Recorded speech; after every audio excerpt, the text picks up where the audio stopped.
৭০,০০০ বছর আগে মানুষ আফ্রিকা থেকে ধীরে ধীরে পৃথিবীর বিভিন্ন অঞ্চলে ছড়িয়ে পড়তে শুরু করে।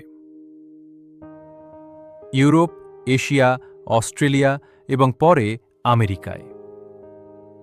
এই যাত্রা ছিল মানব ইতিহাসের অন্যতম বড় অভিযান। কিন্তু মানুষের এই বিস্তারের সাথে সাথেই পৃথিবীতে ঘটে যায় আরেকটি গুরুত্বপূর্ণ ঘটনা। প্রায় ৪৫,০০০ বছর আগে মানুষ প্রথম পৌঁছায় অস্ট্রেলিয়ায়। তখন সেখানে বাস করত বিশাল বিশাল প্রাণী, ক্যাঙ্গারু, বড় আকারের মার্সুপিয়াল এবং অদ্ভুত সব প্রাগৈতিহাসিক প্রাণী।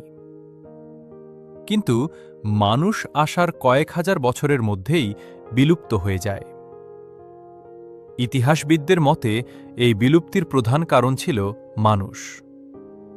মানুষ শিকার করত খুবই দক্ষতার সাথে। তারা ব্যবহার করত পাথরের অস্ত্র, দলগত কৌশল এবং আগুন। বড় প্রাণীগুলো মানুষের এই নতুন শিকার পদ্ধতির সাথে মানিয়ে নিতে পারেনি। প্রায় ১৫,০০০ বছর আগে মানুষ প্রথম পৌঁছায় আমেরিকায়, এবং আবারও একই ঘটনা ঘটে।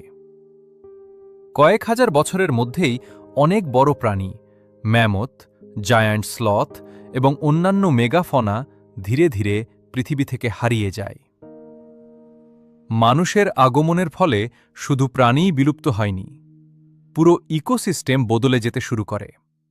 কারণ বড় প্রাণীগুলোই পরিবেশের ভারসাম্য বজায় রাখত।